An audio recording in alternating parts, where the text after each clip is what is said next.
And tomorrow is today. MASN insider Roch Kubatko joins us.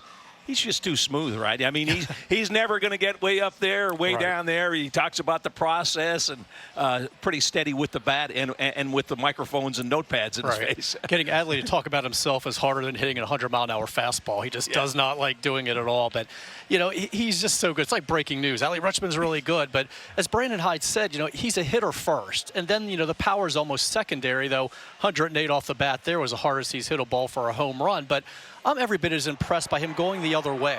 You know, that at-bat in Boston where hitting from left side of the plate, he lined the ball inside the third base bag for a hit. Opening day, 8-pitch at-bat, again goes the other way, single ties the game. It isn't just about his power. He's a polished hitter. He was in college. He is now. And before yesterday, he had a .571 average on outside pitches. That ranks second in the majors. So I'm not sure where you pitch this guy. You try and go away from him, he's going to go the other way. If you try and go inside on him, he's going to turn on it like you see there. And he's got such a good eye as well, which is part of being the polished hitter. You know, you can't pitch him away. He's not going to chase. Sometimes he gets called out on strikes just because he's got a better eye than a plate umpire. The ball's a hair out of the strike zone, he's going to lay off it. He doesn't want to expand his strike zone. The umpire might ring him up. But he's just such a polished hitter. They already knew that when he's coming out of college. And I think he's going to get better. I don't think this is the ceiling on the kid. And you know, you and I have been around a little bit. When you got to go back to say that he's the last guy to do that since George Sisler, the Hall of Famer. He wasn't an Oriole, but you got Cal and Eddie and all the great Orioles that hadn't done that in the first with a 4- and 5-hit game already in a young season, right? Well, that's when, you know, in Boston, he was going to 5 for 5 with a walk and a home run. And every time he did something, it was the first time he had done that since so-and-so. Then it was the first time ever. He was mentioned with Babe Ruth. He's being mentioned with Johnny Bench. It's like, this is really impressive stuff. Then afterward, all he did was talk about how it was a team win, and that's all he cared about. Roster composition is constantly changing. It's a long season, and there are a lot of moves. The Orioles right now carrying 3 catchers. That was bad news for Kyle Stowers, who got sent to AAA. Just your thoughts on that move? Yeah, I mean, I think this is fairly temporary. It's also fairly unusual to have 3 catchers on the roster. How often do they have 3 on the 40-man, let alone the active? It really was the way it lined up. You know, Nestor Cortez yesterday, lefty.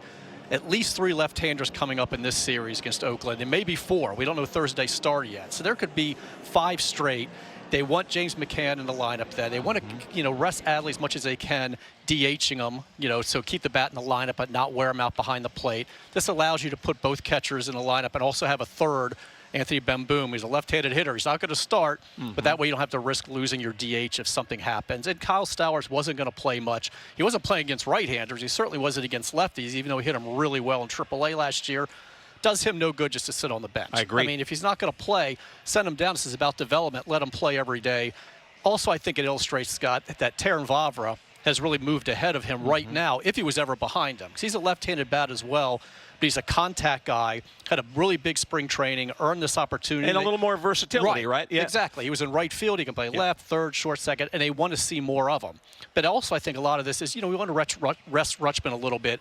You know, it was 91 starts at catcher since he came up. That's like the 3rd most in the majors since May 21st of last year. And they don't want to wear him out. So this is an opportunity to DH him more and have that extra catcher. But once they're through with this succession of left-handed starters, they could go ahead and change this roster again. At some point, Stowers will be back up. Well, the Yankees are out and the A's are in. Oakland's lost their last 2, 11-0. You would hope, and we'll take a look at the schedule here. A lot of teams below 500 coming up for the Birds. Maybe a chance to get something rolling.